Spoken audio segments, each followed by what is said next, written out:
Okay. I think we're good to go. Breaking barriers here, Chair. Welcome to another episode of the Tower 26 Beer Race Fair Podcast. I'm Jim Linsky here with Coach Gerry Rodriguez. Coach, how you doing today? I'm good, buddy. How you doing? Oh, we are breaking barriers right now, breaking boundaries. We got a lot of different things going on in this show. We are live on YouTube. Once again, back on YouTube. It's been, how long has this been? It's been... Before pandemic, maybe 5 years. My God. So what we're doing here is we are live at the Tower 26 studios, our new studios. We're going to be live here filming these. We are taking questions via Zoom. So if you're watching this on YouTube, I put the Zoom link into the YouTube recording. So you can click on that and you can log in. And as you see, we got our little Zoom open here. We already got a couple of athletes waiting in the queue to ask live questions, Jared. So we're going to mic them up when they come in. And we're going to give away some prizes to these athletes. I have some prizes in mind that we can give away. All right. You didn't tell me about that. I like that. But I didn't, I'm so behind myself. I didn't start the show correctly. I said, welcome to Race Fair Podcast. Did I really say Coach Gerry the way I usually do? No, you kind of... Welcome to the Tower 26 Beer Race Fair Podcast. Jim Linsky, where everyone's got Coach Gerry Rodriguez. Coach, how you doing? I think you should just say that again just and again. Do it again. Just keep going over and over and over. So... I don't know if we're working well on YouTube. I think we're working well on YouTube. Somebody shoot me a text and say you see us right now, but I'm producing us as we're putting this together. We got Coach Megan helping us, so wasn't able to No, make it today. I didn't reach out, but okay. That was my bad. So it's just me and you here. All right, this. good. So it says it's excellent. It's excellent. So we got a lot to cover in this one, plus the questions. But should we try this questions thing first? We let one of our athletes in and see what they have to say. Well, let's do a test to make sure we're good. Because we have Coach. Let's see, Coach. Rick Wirtz, the birthday boy, is here first. Oh, happy birthday, Rick! Let's let Rick in. Rick, let me show you on the screen. Let me get you big and unmute you. Are you unmuted right now, Rick? There he is. Hang on. Let's get Rick. All right, Rick. Go for it, Rick. You there? Are you unmuted now, Rick? Can you hear me? I can't hear you right now. All right, let's see what's going on with mine. All right. Oh, he's muted. Now you're unmuted. Go ahead, Rick. What do you got? He's muted again. We're off to a rough start here, Chair. Unmute there, Rick. There you go. Now we got you. Go for it. I haven't heard the podcast so far. Are you taking questions now? We are on the questions here, buddy. Can you hear us loud and clear? Yes, I can. All right. It's an honor to have It's an honor to have the obvious one for me. Explain to me why we're doing bilateral breathing.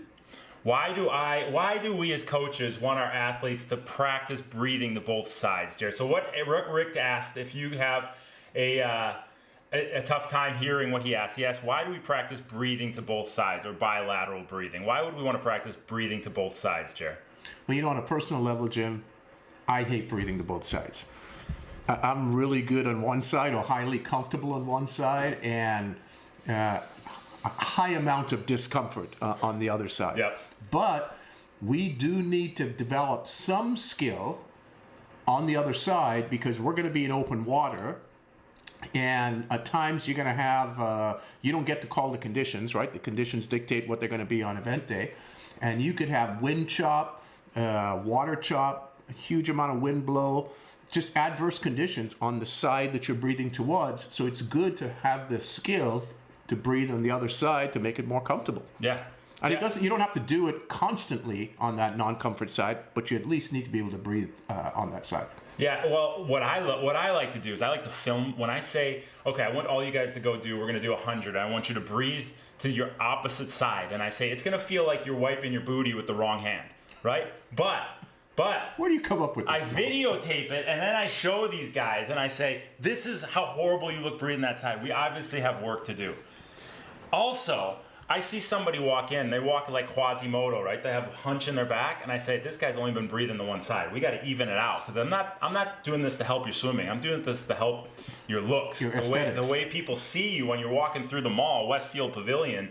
I want to help the way you look, and we got to even that out. Yeah, we're in LA. You got to look good. Yes. So all of those things. But at the end of the day, it is a tool that we want to have in our arsenal belt that we can draw upon when needed. Okay. Right. And it's better to have it, Rick, than to not have that skill and regret it. So it's going to be uncomfortable, but the more we practice it, we'll become familiar with that discomfort. But let me brag about the birthday boy, Captain Rick, for a minute. Because Rick, you still there? Rick went from, he does his 50. I said, go do a 50. When Rick does a 50, he probably 50 seconds, right? Lane 6 swimmer, strong swimmer.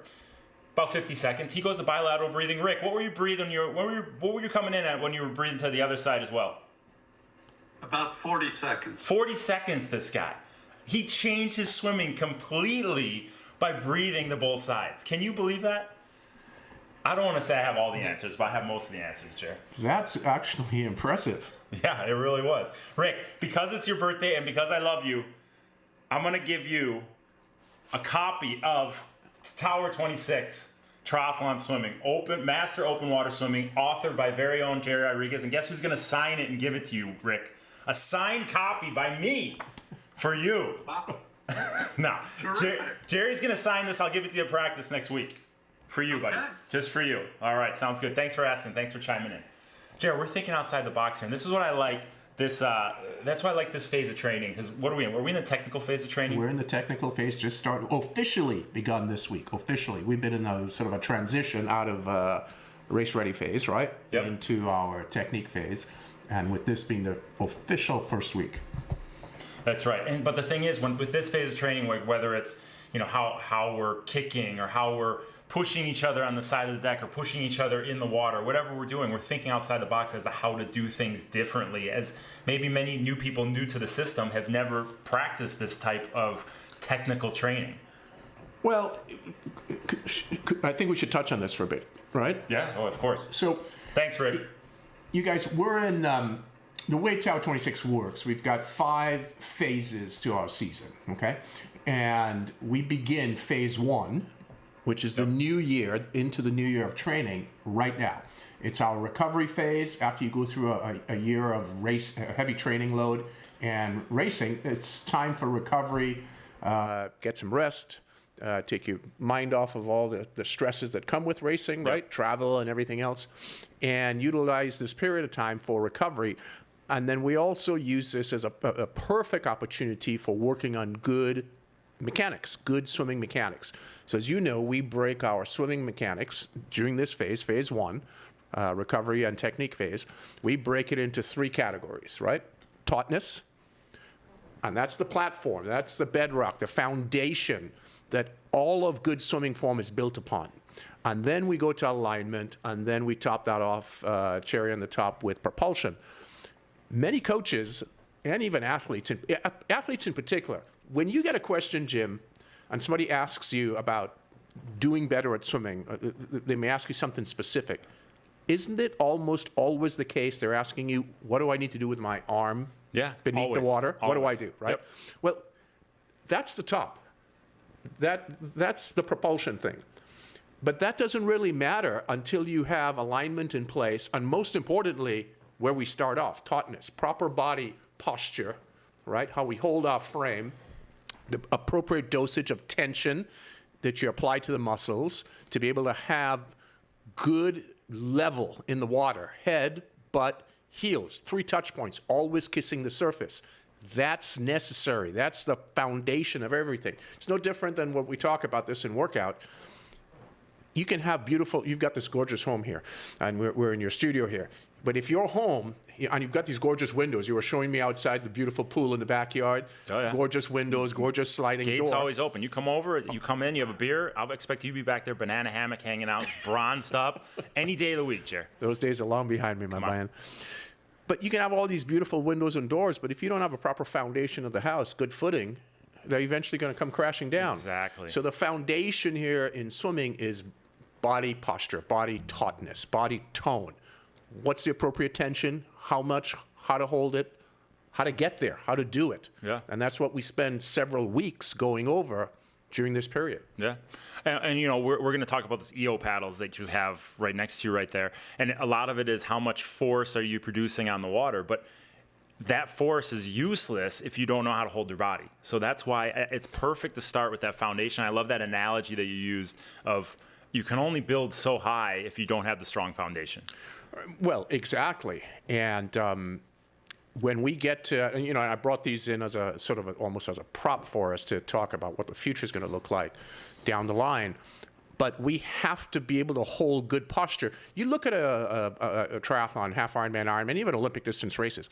As athletes are getting fatigued towards the end of the run, what happens to their posture? Oh, yeah. You see them tilting over to one side. Right. And this good body frame just sort of slouches down, right, in running. And in swimming, it's a lot easier to do that because of the subsidy, Yep. the displacement of weight or body in the water. So it's easier. We just sort of do it and not even think about it because there's really you can't really feel it too well. All right? It's not like when you're running, the gravity is on you. Yep. When you're swimming, you're displaced the majority of your weight. So it's difficult to even recognize that it's being done in swimming. So we have to sort of punctuate the highlights of what do you need to be thinking about constantly to keep that good posture so that when you apply that force that you're talking about, which gets measured through these paddles, right? Yep. When you apply that force, the force is able to be utilized directionally appropriate. Yep. Otherwise, not so good. Worthless. Yep. Worthless. Just pulling against yourself. And then when getting back to Rick's question, why breathe to both sides? It's funny when I go and look at these athletes breathing to that opposite side, the first thing I notice that lacks is that tautness. All of a sudden they go from their comfortable side, they can hold their body well to that side, they go to the opposite side, and all of a sudden everything just kind of falls apart. They start to sink, they start to press down at the front end. So keeping that tautness in the stroke, if it's something like you where you've been swimming since you've been walking, it's kind of built into your system. Not that you don't have to think about it, but for the adult onset swimmer, a lot of the people that we're talking about that can't breathe to that other side, that tautness has to be the first and foremost. How are they holding their body in the water as they swim? And it's hard to keep that midsection leg engagement all the way through, but it's definitely the biggest part of that focus you need, especially in this phase of training. And I wanted to give some tips about that, what we were working on this last week in particular, and we'll continue to work on over the next dozen weeks. We'll do this, run this phase all the way into mid-January-ish, right? Yep. So we talked about these 3 touch points. The back of your head, your butt, and your heels need to be, at the surface. So one of the things we do while we're kicking is we make sure that you have no wobble, no movement whatsoever in your upper body. So from your belly button up, it needs to be absolutely stationary. So we start with fins, always makes it easier. I'm going to start the progression easy. Yep. So we start with fins, a snorkel, and then a kickboard, because a kickboard gives you an anchor point, something to hold on to. You always want to hold the bottom of the kickboard.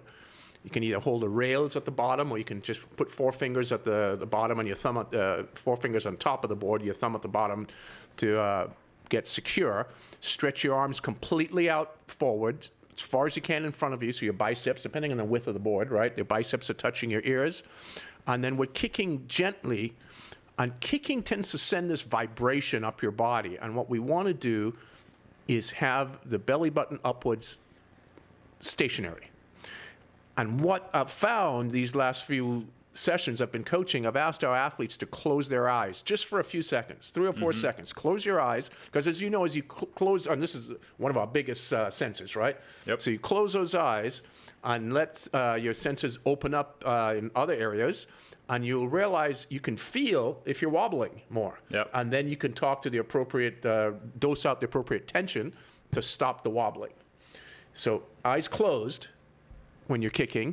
And then what we do, we put the kickboard up and we swim right after. Now, we do have rotation when we swim, but what we want to do is that good posture we're holding and kicking, you want that good posture to carry forth when we swim and not go back to that sort of droopy or soggy frame that you can have when you're not thinking about it. And it's easy to do in the water. Just let the water absorb your weight. So you just sort of sink in and slouch. Yeah. Don't want that. No, you got to cut through it like a torpedo, not like an eel or a snake, right? Yeah. And then we progress from kicking with fins and a snorkel and a kickboard to no fins. Oh, come on. That's Right? not me. Well, we dropped the kickboard first. I apologize. We We call that the Michael Mallow. the no fin kick. The guy Right. goes backwards when he kicks. For some people, it's really difficult, right? There are some people yeah. who do go backwards. Yeah, yeah. Your buddy this morning was on fire. Max? Oh, Max is always on fire. That guy he's rolling. I mean, he's got the skill, he's got the talent, and now we're letting him blossom. But yeah, that progression, you can't skip a step. You have to go fins, kickboard, no fins, kicking. I mean, it's a good progression that you have to learn that tautness. Right, we go through a half a dozen steps of progression, and then we end up with vertical kicking. Yeah, that's Vertical the funnest kicking's part. difficult to do because the moment you go vertical, we tend to hinge at the waist, drop the head. I mean, all sorts of things go wrong, and that's the last segment. After we've sort of secured the ability to talk to the muscles well enough, then we go to the vertical kicking, and we do that. We start off with just 10 or 15 seconds, and we build up over time. But we should show some videos the next time on vertical kicking. Yeah, I'll bring the big computer up here, and we'll show some videos on some people drowning at the vertical kicking. But let's bring in another one of our questions. This one, we don't have a name on this account, so this is kind of playing with fire right now. Uh-oh. We might have to remove this one quick, but let's let them in. Zoom user, who we got here? Zoom user. Let's see. Can you hear us over there? There you go. Let's bring it up. Let's bring up the volume.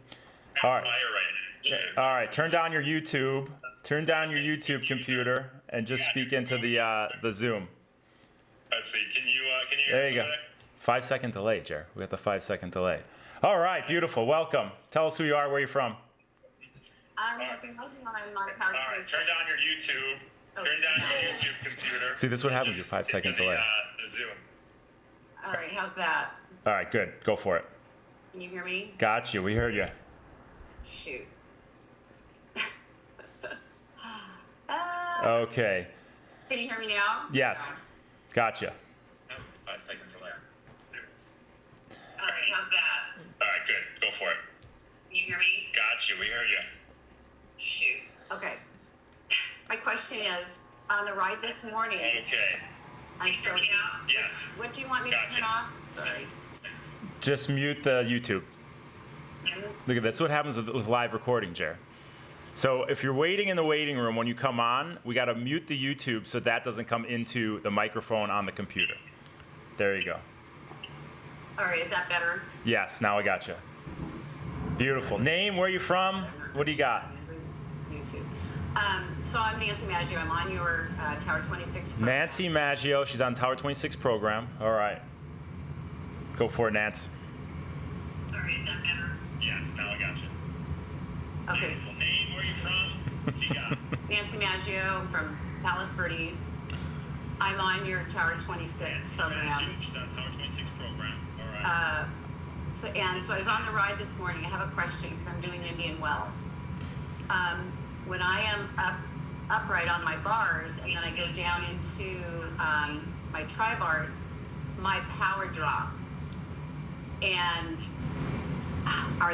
should I be climbing hills? What should I do to work on that my power doesn't drop when I get on the bars? Exactly. Okay, and Nancy, that's a great question. Thank you for tuning in, and thanks for asking that question. Really appreciate Nancy tuning in and giving that one. So what she asked was, when she's riding upright on her bike, she puts out good amount of power. Right. Right. When she gets into her TT position and she starts to put out the power, she can't put out nearly the same amount of power when she gets down into the TT position. What do you think the reason is here, Jer? Well, how much familiarity does she have being in that position to start with? Yep. I mean, you tell me. Well, when you're up in the like a road bike position and you're sitting up on the handle on the bars, you're really getting into your glutes, right? Your body weight is over the bottom bracket. You can put good power into the pedals. That transfers into your power meter. It shows you, hey, I can put in some good power, sustain some high power. When you go down into that TT position, it pushes a lot of your weight forward, so it displaces your weight over a greater distance, right? So it's not so much over that bottom bracket. So one thing that I always stress on the rides is, even though you get into that TT position, you still have to keep your upper body relaxed and keep the weight over the saddle. keep the weight over the bottom bracket, keep those glutes engaged, keep the hamstrings engaged. Because in that TT position, it's pushing you forward into your quads, into those smaller muscles in the front of your leg, into your knees, into your shins, maybe even into your ankles. So the more you can adapt, like you said, and get familiar in the TT position, get comfortable in that position, the more you can manipulate how you're displacing that weight back and keeping it over the bottom bracket so you're getting maximum power transfer into the bike. But it's hard because you got to check your ego. Someone like Nancy, we call her Thunder Cannon Nancy, Maggio over here on the rides, because she puts out so many watts when she's sitting up.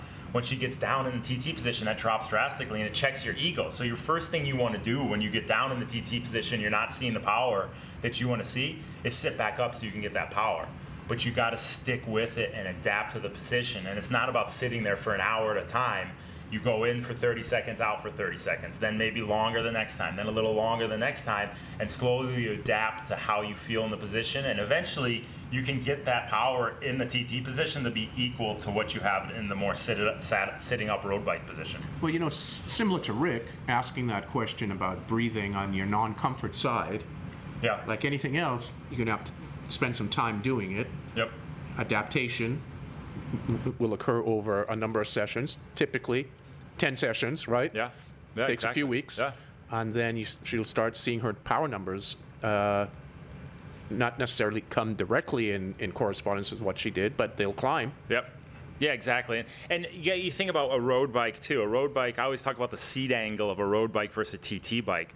The seat angle of the road bike is more relaxed. It's a more relaxed, or as you like to say, obtuse angle, right? It's more open, and that helps you really drive from your posterior chain.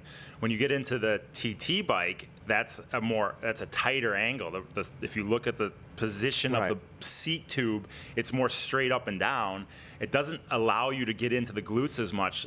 Like I said, it pushes you forward into the quads a little more, and you really have to consciously think, keep the weight over the saddle, drive from the glutes, and you're not going to be able to turn it off completely. That's why you have to adapt the quads to the load, but turn it off as much as you can by thinking correctly as to where you need to put that foundation or that stability. No different than the swim, right?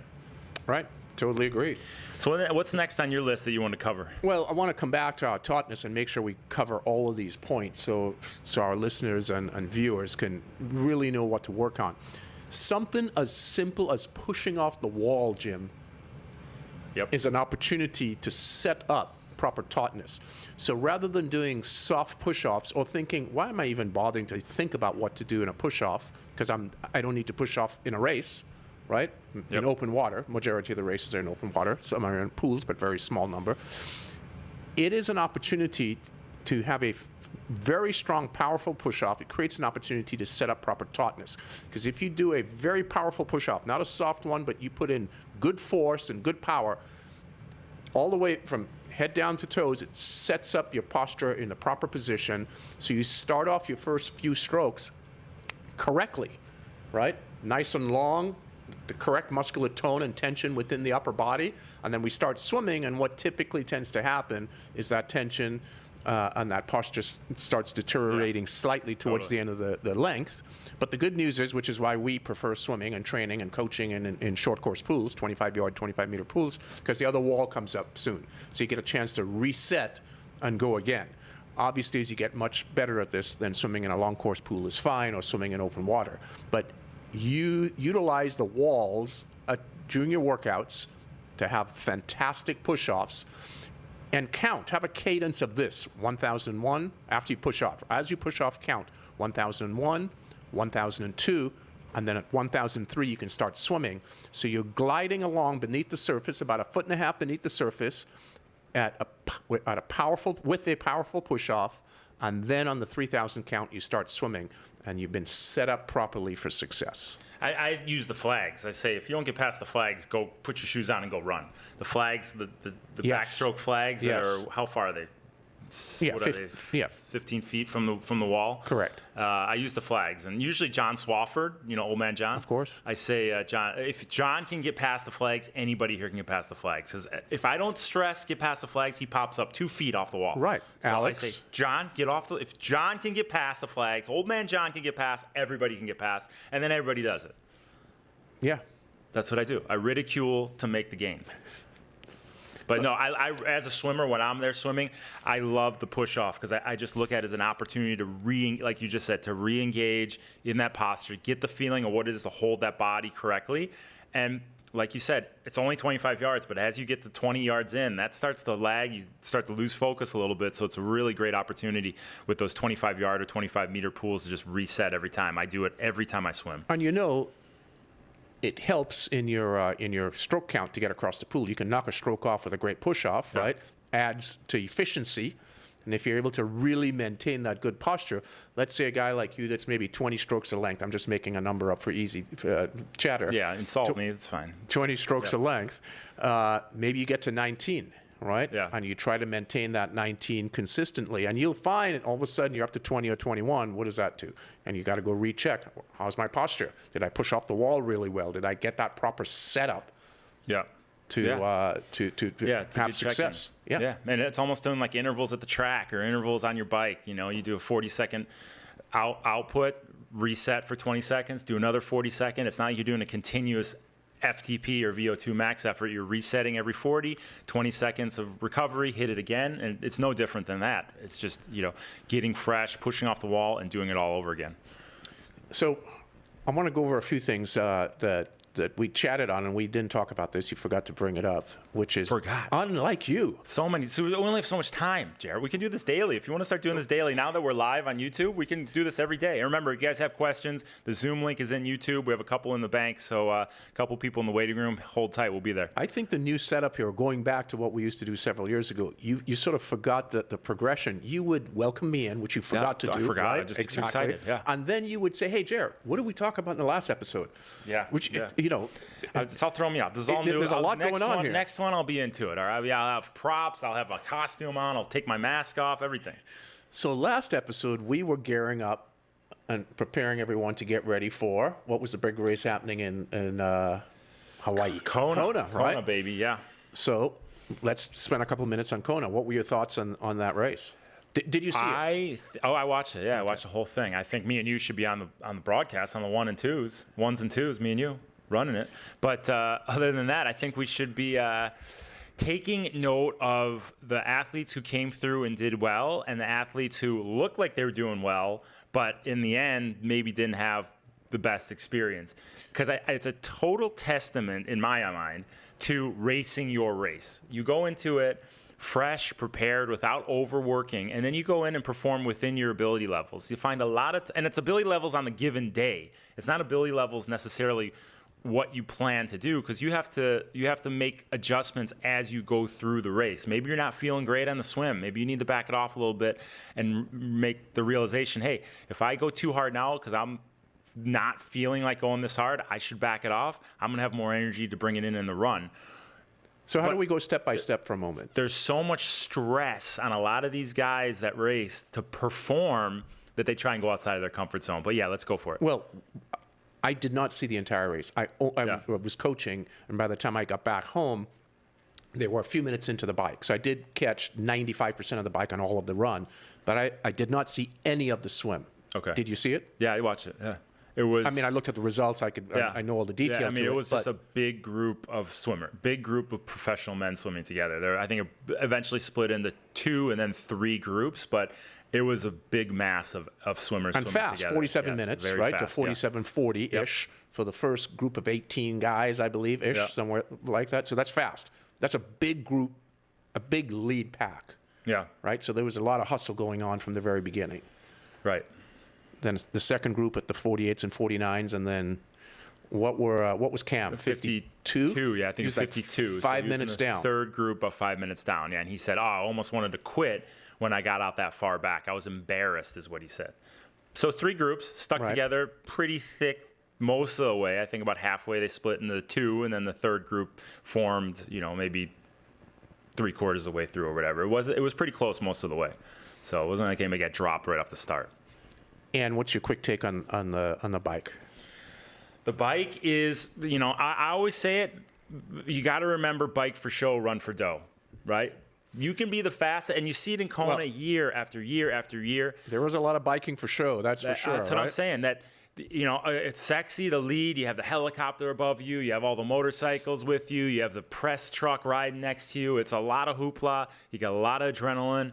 And I think a lot of times athletes get caught up in leading the bike and not necessarily performing within their ability levels, which is going to allow them to run to the best they can, especially in the conditions of Kona where it's hot, it's humid, it's dry, it's windy, every adverse condition you can get except for freezing cold and snow, you get presented with a Kona. And if you're going outside of that ability level because you're letting adrenaline rule or letting your ego rule, things are going to go downhill as you get onto the run. And we saw a lot of that happen on the bike. 3:57. 3:57, but what was the final time? Well, exactly. Exactly. I was 3:57 bike course record. Very concerned, which raises a question about safety at Ironman races and more so safety in Kona. That gentleman looked like he was going to pass out several times on the run. Yeah. I was really concerned for his health. He pressed that bike. Yeah. There was no one else under 4 hours, sorry.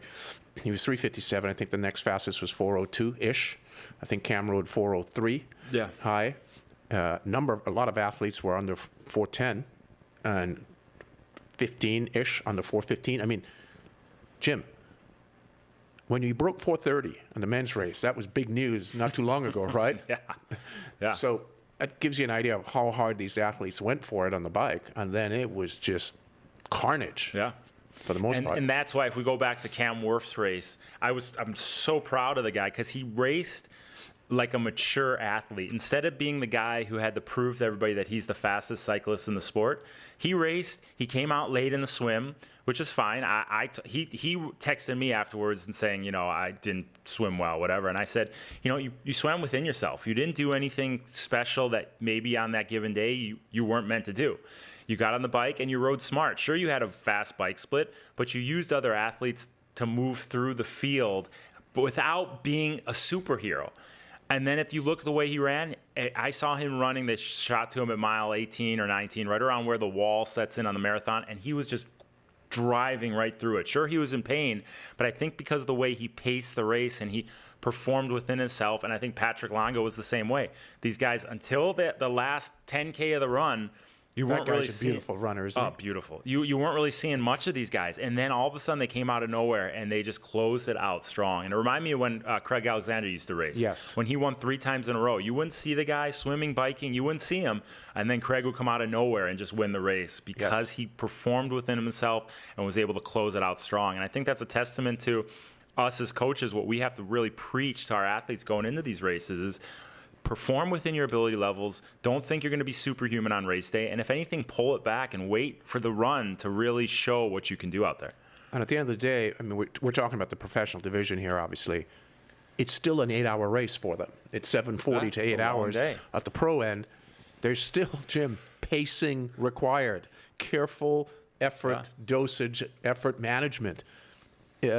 Even if you're running an 800 on the track, which is a 1:40 race at the elite level, minute 40 to minute 45, at the best in the world, a pointy end.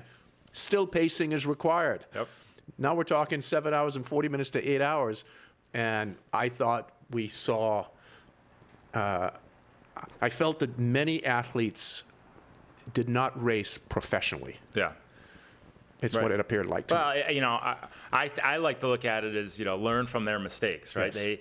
You see these guys faltering, you say, I don't want to be that guy. I don't want that type of experience when I go out there. So let me learn from what they do wrong and better myself because of it. And that goes for anyone who wants to win the race all the way down to 17 hours. You got to learn from the best of the best and see, hey, what did they do wrong? They were definitely overcooking that bike because that Sam Laidlow is one of the fastest runners in the sport when it comes out in the marathon distance. But because he overcooked that bike, the weapon that is his run was just totally useless. Right. So I didn't see the swim, but I did see some footage after. Did you see, well, let me ask the question differently. What swim skin product name did you see on many pros? DeBoer. DeBoer was everywhere. Right? DeBoer, is that how you say it? DeBoer. Yeah. D-E. Yeah. Have you heard of these guys? Yes, Yeah, I got an DeBoer opportunity to meet with Alex DeBoer, the founder of the company. And a lot of the pros wearing their products. We were chatting. He said they have a waiting list of 280, whatever it is, almost 300 pros wanting their wetsuit or swim skins. Yeah. Pretty extraordinary. Now, is this just a marketing thing? Is that one athlete saw another athlete do well in it and then they want to wear it? Or is there some special technical advantage that these athletes are having? What's the selling point? How about we have him answer that question? Should we invite him on the show and see if he'd be interested in coming we can get him on? I also had the CEO of Roca wants to come on, so we can do like a little political thing. Roca? Roca CEO wants to come on, Rob? and DeBoer wants to come on. So what do we do here, Jared? We put him on together. We get them on together. We have an argument. How about we just leave and let them fight it out? Well, they've done, Roca's done such a wonderful job for the sport and helped promote and their history, their legacy, a legacy brand. And DeBoer is it's the new up and comer that's doing really well. I'd love to learn more about their product, more about their technology. I did get a chance to chat with Alex. Yeah. And it was fun learning, what they're doing. And I'd like to share that and have him share it. I mean, I know very little and want to learn some more about it. Yeah, it's fun to see up-and-coming companies like that, and especially for how many guys are wearing the suits. I mean, men and women on both sides are wearing those suits. Let's see what the secret sauce is. So right. Let's get them on. Yeah. Let's get another. Go ahead. No, please. Let's get another question. We got John Mulcahy. We know Johnny Boy. Oh, yes. We know Johnny, too. I have too much John Mulcahy in my life. Let's see if we get the sound right on this one. And this might end up on the editing room floor on the after the fact. But Johnny, are you allowed? You got your ears on right now? Looks like Johnny disappeared. Oh, there he is, Johnny. Let's get Johnny into the broadcast. John, turn down your YouTube. Let's bring up your Zoom. Can you hear us? John is frozen. I don't know. All right, I'm gonna kick John out. Oh yeah, John, you there? You got us? Here you go. Unmute. All right, you muted, Johnny. We need a producer, Jay. Well, yeah, let's while he's getting. There you go. What do you got? Hey, John. Question on the form goggles that are on your desk there, Gerry. I use those in the subscription program. Upload the workouts given. I put them in the goggles, and that's a great. Oh, you do. Way to, work the program. So John takes the form goggles. He can put the workout details in Training Peaks. It transfers to the form goggles, and he can see the workout in his goggles as he does it. It's really easy connection. So what do you got, John? Well, the challenge is the vertical kicking because that doesn't work very well with them. Need to figure that out. But I had a question on the form score and your thoughts on that in the way of your head pitch, your direction, your breathing, rotation back, and how that relates to, what we do in triathlon as well as the pool. Right. Yeah. Do you want to reiterate that question a little bit just in case anybody listening didn't hear it? Right. Thanks, Johnny. It's a good question. Thank you, John. John, you win a signed book of the Tower 26 method, open water swimming.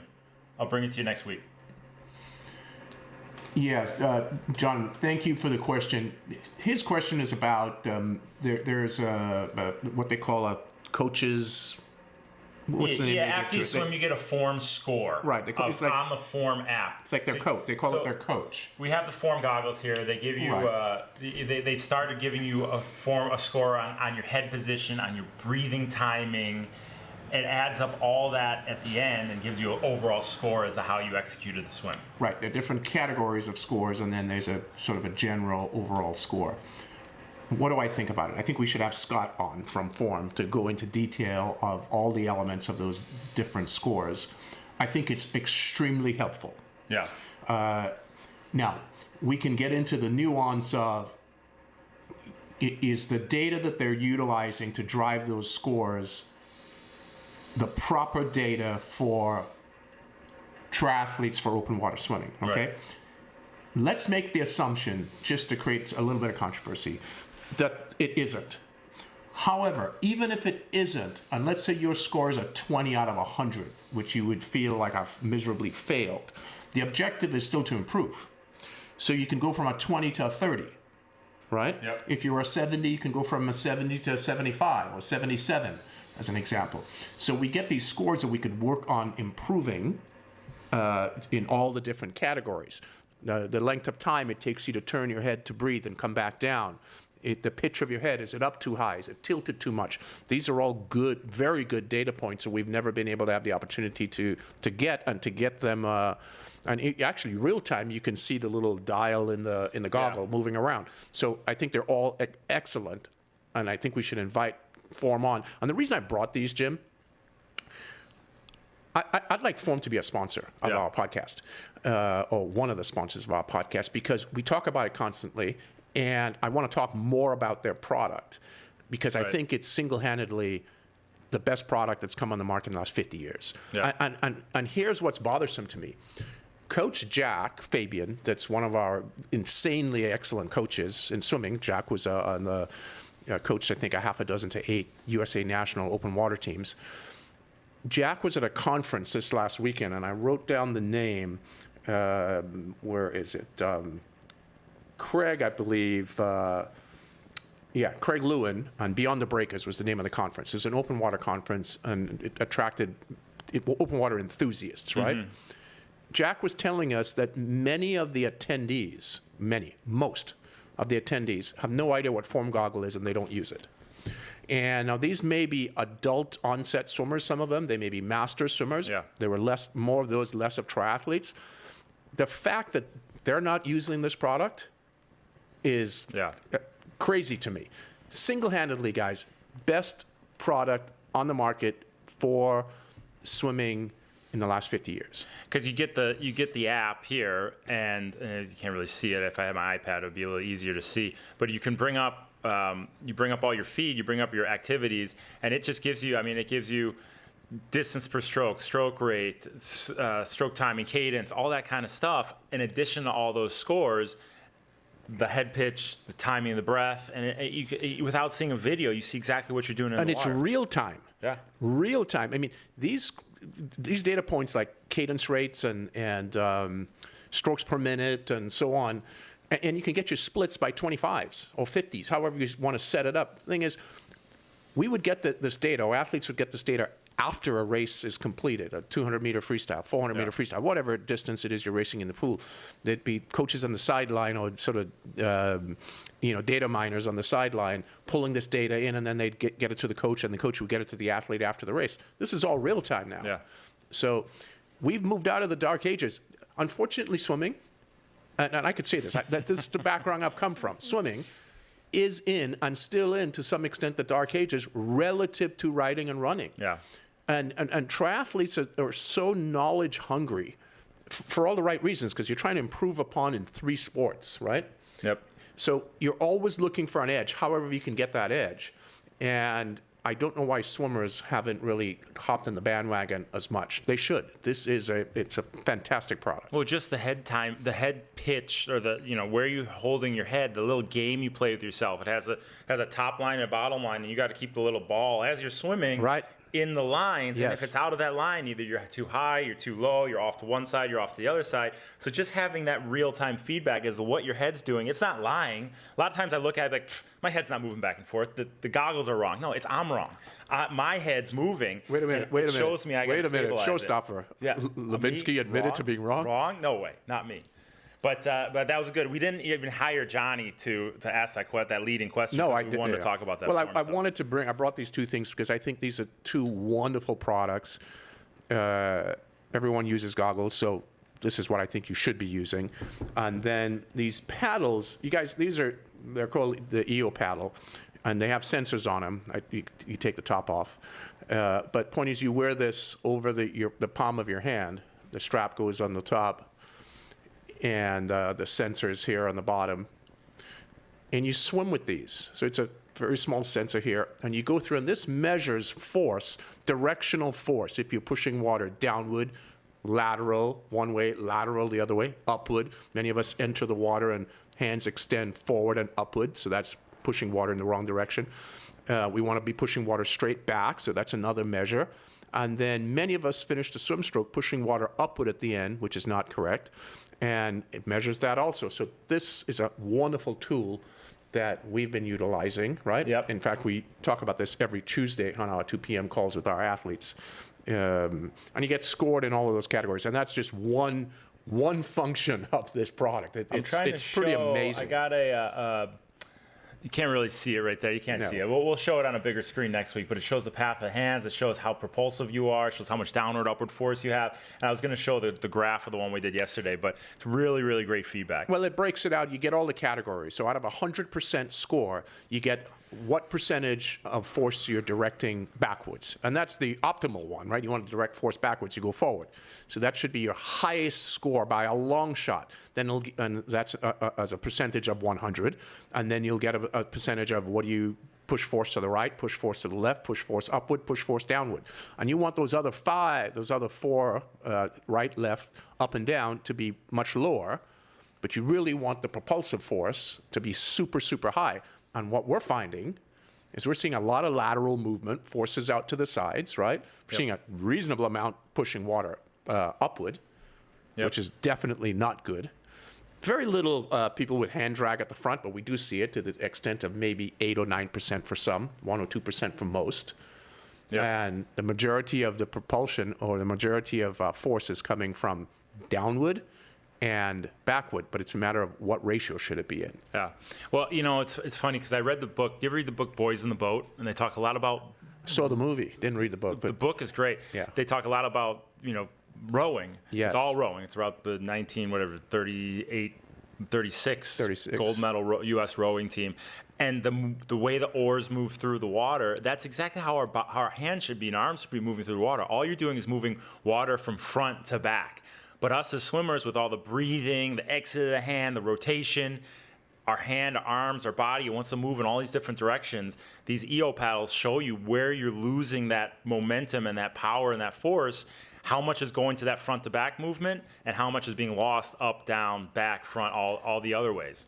And by the way, and another reason I brought this here is that EO has been focusing mainly on the age group competitive swim market. Yeah. Okay.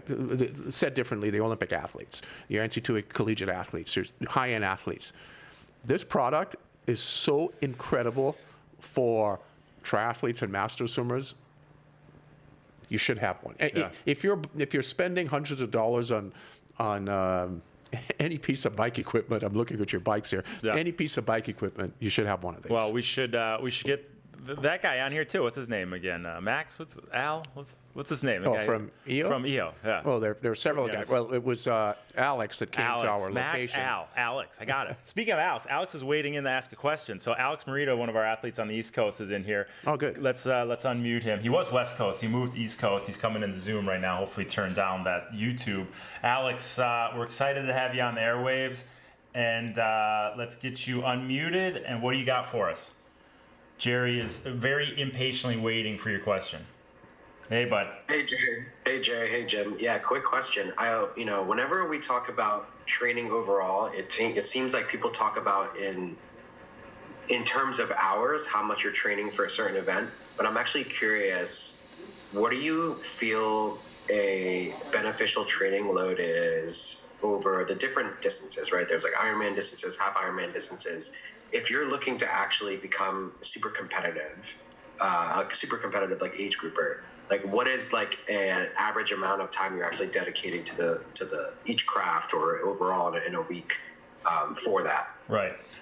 Jim, Alex, thanks for the question. Yeah, Jim, could I refine the question just a bit? Yeah, so refine the question. If anybody didn't hear it, they didn't hear it on the airwaves.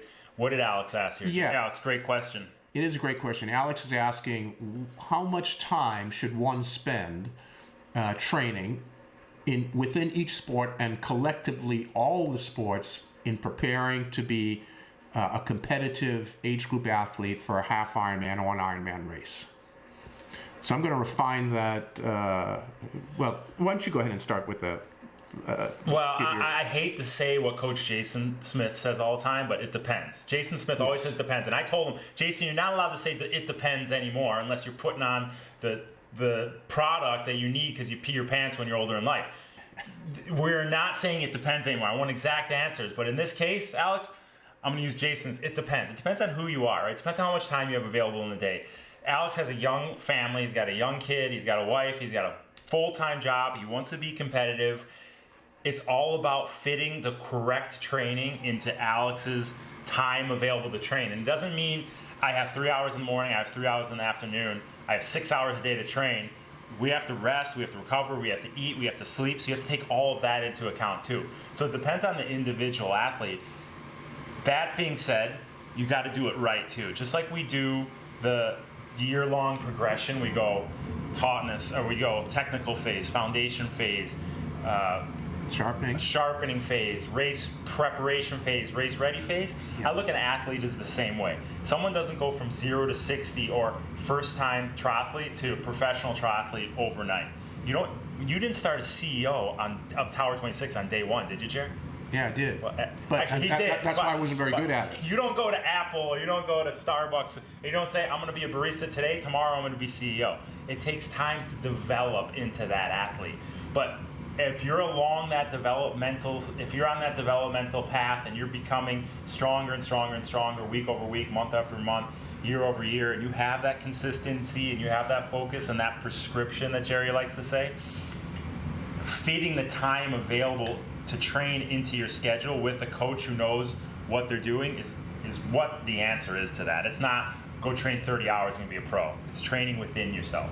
And I think the word to use, Jim, perhaps could be, if I were to reframe Alex's question a bit, is how do I optimize my time so I get the best return on that investment, right? And what is the correct, and then within that, what is the correct dosage of proportion that I should spend on my swim, my bike, and my run? And those are the depends based on where you are in your progressiveness of, you're an absolute beginning swimmer. You have no foundation whatsoever in riding, as an example. So those are all the adjacent things of it depends. But at the end of the day, we always have to carefully manage running, because that's the biggest stress that can have negative impact, right? On not only performance but longevity in the sport. So this is where coaches' experience comes in to help an individual such as Alex make improvements. Right. So it's not. There is no sort of canned answer for this. Right. But incredibly awesome question. But you get athletes like you read the Norwegian method. They're doing zone 2 training all the time. I guarantee those guys aren't doing zone 2 training all the time. It's just they have endless hours to train. That's their life. They're professional triathletes. They train 30 hours a week. It means if they're following the 80-20 principle with most workout programs or most training programs follow 80% is zone 2, 20% zone 1. You're going to have a heck of a lot of 80% if you're training 30 hours a week. Could you define what zone 1 is? Oh, zone 2? So zone 1, zone 2 is just lower end aerobic. It's 70%, 60-70% effort. And then as you go up in intensity, 90% threshold, they're still doing that, but on the grand scale, 30 hours a week, there's only going to be a few hours at that. So the zone 2 is a majority of their work. So that gets we're doing a lot of zone 2 work. They're still doing quality. It's just all the zone 2 work is because they have so many hours a week to train. And what you see after races like Kona, and this would get into a bit of Alex's question, and we've already seen this with one athlete that we're aware of. Athletes will start changing coaches, right? Yep. We see that Ben Canute put out an announcement out. Did he announce a new coach, or he just announced he's leaving his coach? He said he's leaving. I don't know if. Right. And Ben's been with Jim Vance for almost his entire career. In fact, Ben, we talked about him a little bit prior episode, I believe. Ben started off with in Chicago, right? Yeah, Chicago boy, yeah. Yep, with the young squad of the teenagers rising at that time, and then went with Jim Vance, and he's been with Jim for, it's got to be a decade. And for whatever reasons, I haven't spoken to Jim, but I'd love to get into the nuance of it. But Ben's making a change. I don't think there's anything wrong with this change, and I respect how he handled the change. That's the important thing, how he handled the announcement, what he did. But Ben has been with Jim for probably a decade. Yeah, long time. The problem we have with triathlon, as I see it, and it's the only sport I know this with, is they change their coaches like you change your underwear. It's just a high frequency of coach changes, so no one coach could really have some significant impact if you're just constantly in coach change, right? Yeah. Yep. So congratulations to Ben. Congratulations for Jim. I mean, Ben had has had an outstanding career. Ben ran a 236 or 237 last year. Yeah. Ironman run. Second Ironman World. It was a half Ironman World Championships 2 years ago in St. George. So he has had some success. Yeah, incredible and, success. Great short distance racer. So we'll see what happens there. But Alex, great question. Actually, speaking of Roca, they gave me a pair of their sim shorts to send to one of our question askers. Oh, good. So I'm going to send it to Alex. Alex, you get a pair of their sim shorts, those floaty shorts that Gerry loves so much. So Mac over there, Mac Brown, our old swimmer that used to swim with us, he works for him now, and he said, hey, I got a pair of sim shorts for one of the guys that asked a question. Yeah, Alex, you're the winner of those sim shorts. There you go. All right, Thanks, guys. We'll get those sent out to you, buddy. Thanks for asking, man. Mac's in Utah now, right? I don't know where he is. Yeah. Possible.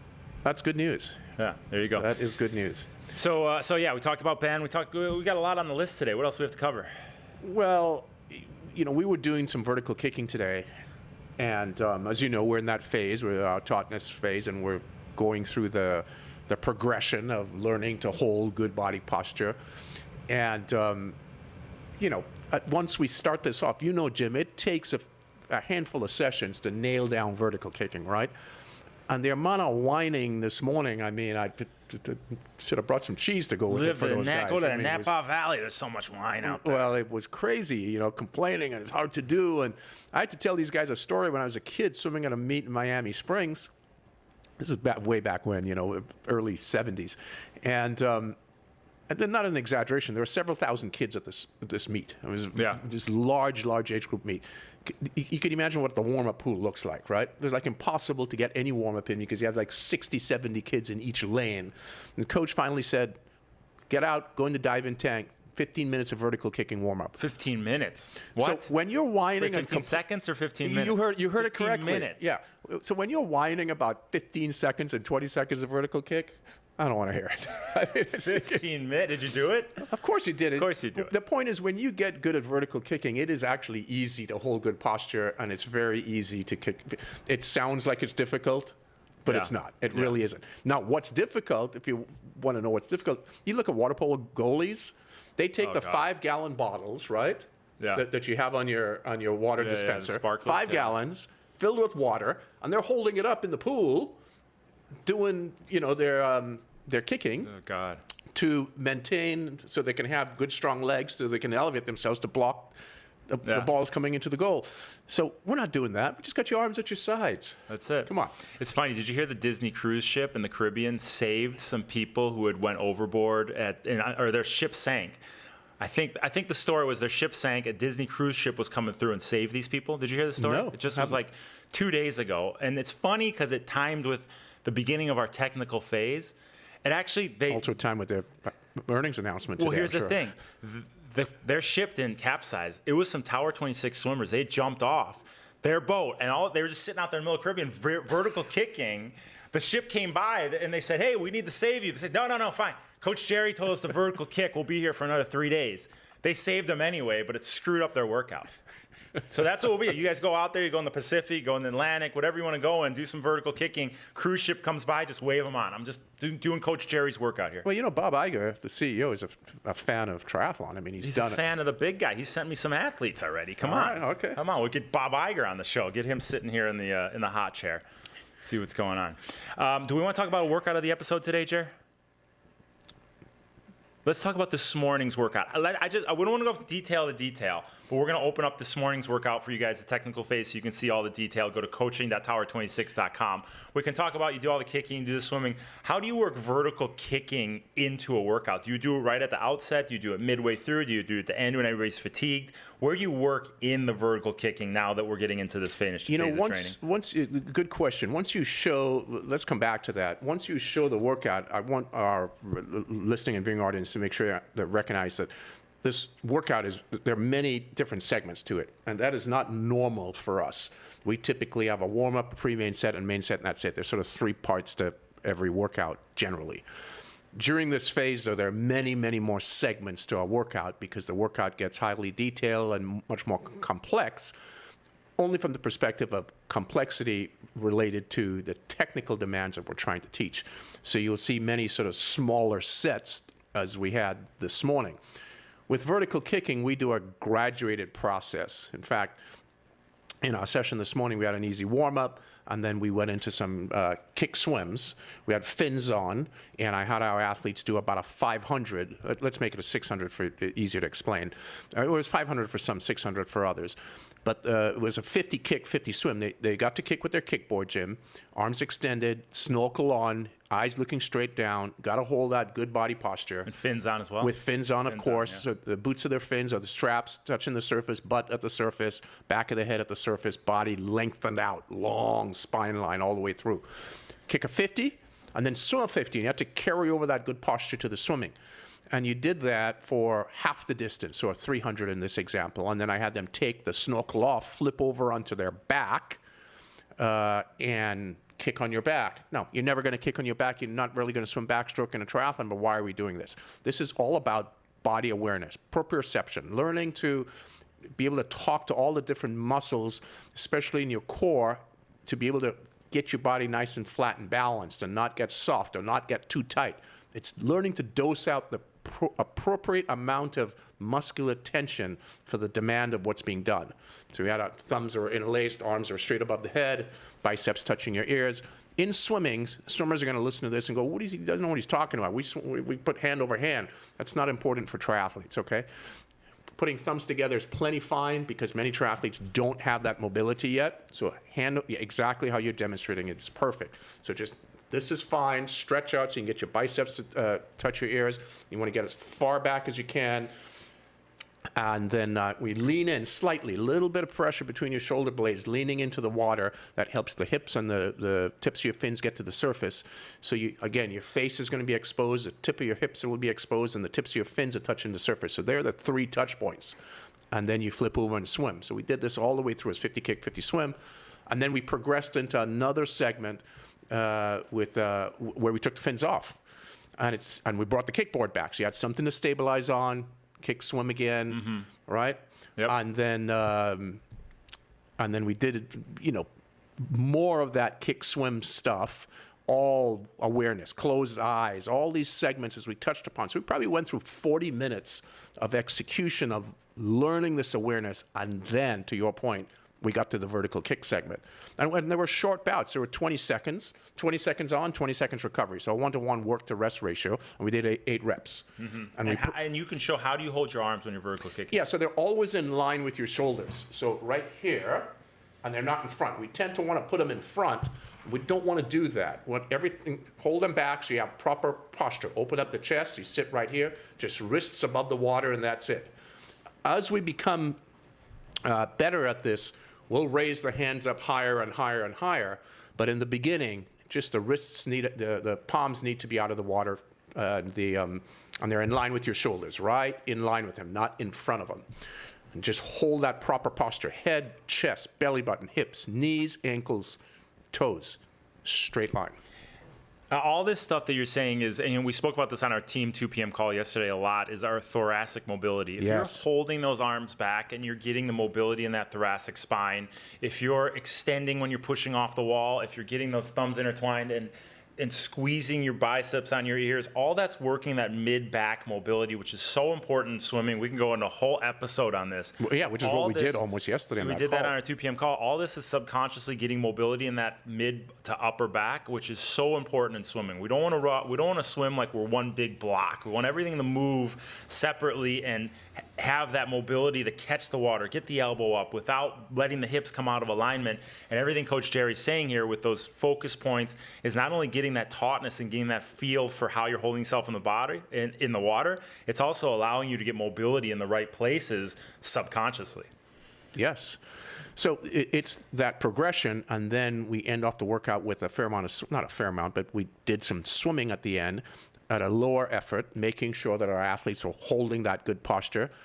All the swimming, not all the swimming, but today the swimming was done at a lesser effort, but we always focused on great wall push-offs because that's the setup, as we talked about earlier, and then we hold that posture while swimming. So go to coaching.tower26.com, check out that workout of the episode, and if you like what you see, subscribe, and you can follow along with all the workouts we're doing here with the video, the audio. Coach Gerry leads you through every session new. It's not recorded versions from years ago. It's new each session. He touches on things that you need to be focusing on those workouts on the audio file prior to jumping in the pool. So coaching.tower26.com. And I've changed the audio files. I mean, it's always new, but I have moved away in this segment. So I really want to invite you to come in. I'm not the good salesperson on this, as you know. You're much better than I am. But I really want to invite you to come in because these 12 weeks, this is the time to lay the foundation and learn the proper mechanics of triathlon swimming so that when your training phase comes into play next year, you're able to lay training load, which is volume, intensity, and so on top of a well-built platform that can securely hold that training load. If you don't have that proper platform, that's where you get injured, right? Those types of things. So we don't want that to happen. So come on in and join us during this phase so we can teach you methodically, step by step. And what I've done in our audio files, because each workout comes with an audio file at the very beginning of the workout. And what's done in this audio file, typically we outline the workout. Here's what to do, 10 times 100 at such and such an effort. I've moved away from that, Jim, during this phase, because you have it all written out anyway. Mm-hmm.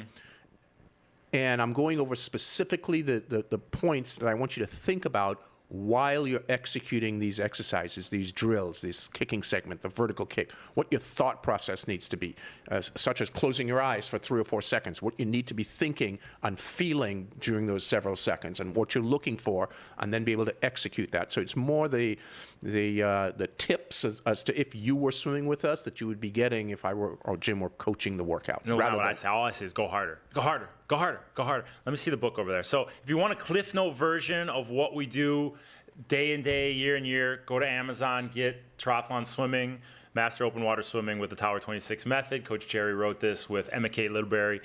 We can talk about this whole thing in one of these episodes too, because this is a resource that you'll use, you'll open frequently, and I'm not just saying that, I do that frequently with this. I leave it right next to me whenever I'm at work just to look through all this stuff and need a reminder as to what I need. So go to Amazon, Triathlon Swimming with the Tower 26 method. Check that out. Gerry, what are we going to talk about next episode? Hardest book to write because of Chapter 4. Chapter 4.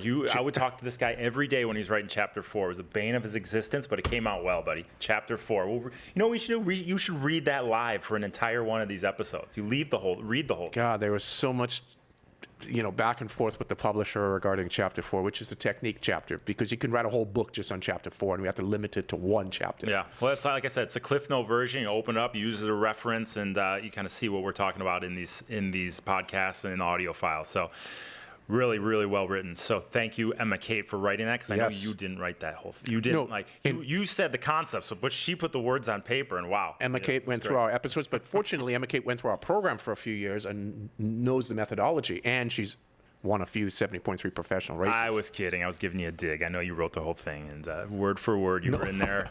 And fun stuff. But go to Amazon and get that. What are we going to talk about next episode, Gerry? Well, I'd like to wrap up what we're doing here at Tautness. So just a few minutes on touching up, going to alignment, the specific demands and what we're going to be working on with alignment. But should we see if we can get Alex, if he's interested in coming on, Get Deborah regarding on here wetsuits, and let's talk about why this, what made the splash at Kona? What is it? Well, now that we know that the Zoom thing works, we could even Zoom in interviews. We could Zoom in him. If he can't come here in person, get him on Jim, Zoom. I'm a guy that's highly critical of self. I thought we did a shit-ass job today on this. So we're going to have to really work on... Feel it out. We'll figure it out for the next time. But we will work that out, and it's been fun. It's good to be live back on air in the studio and be in the flesh with you, buddy. I appreciate this, and I appreciate you doing this, because we went through a lot of time doing this together, and those were the most enjoyable episodes. And then the pandemic created us doing it apart, and we just stuck. But to doing it apart, it's better being together. Appreciate it. No, it definitely is. It definitely is. So for Gerry Rodriguez, Jim Binsky, the Tower 26 Race Ready Podcast, thanks for tuning in, guys.